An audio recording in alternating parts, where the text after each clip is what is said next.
నన్ను చేర్చండి.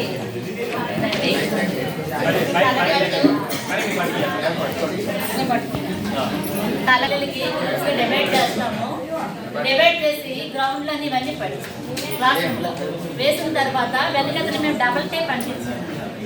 పిల్లలకి మనం చెప్తాం గా లేదా కి అని చెప్పని, లేదా గుడి అనగానే గుడితో ఉన్న అక్షరాలు తీసుకొచ్చి వాడు ఇక్కడ టేప్ చేయాలి.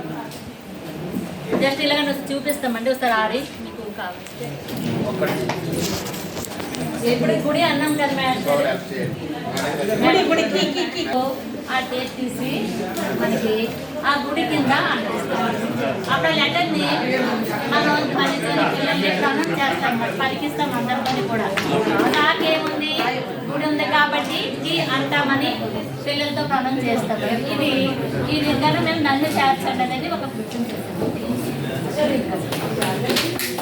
అంటే ఇక్కడ పదాలు రాసామండి. ఇక్కడ కొన్ని అక్షరాలు రాసాము, అందులో కొన్ని ఇక్కడ కూడా రాసి పెట్టాం గ్లాస్లో. ఇది ఫస్ట్ ఏమొచ్చిందంటే మా. ఈ మా ఎక్కడుందో చూడాలండి, వాడు ఐడెంటిఫై చేసి మా ఎక్కడుందో అక్కడ ఇలా పెడతాడండి. అలాగే రెండు వా తీసి వా ఎక్కడుందో చూసి ఐడెంటిఫై, ఇది వా. ఈ వా ఎక్కడుందో చూసి అక్కడ పెడతాడండి. అంటే వీటి ద్వారా ఈజీగా అక్షరాలు గుర్తించడం అనేది తెలుసుకుంటారు. Thank you. అంటే కొన్ని అంటే మ్యాచింగ్ టైపు కొన్ని బొమ్మలు ఇక్కడ అంటించాము. ఇది కడవ, ఇది ఎక్కడుందో చూసి దానికి మ్యాచింగ్ చేస్తామండి. అలాగే పడవ, అలాగే పనస, అలాగే అర.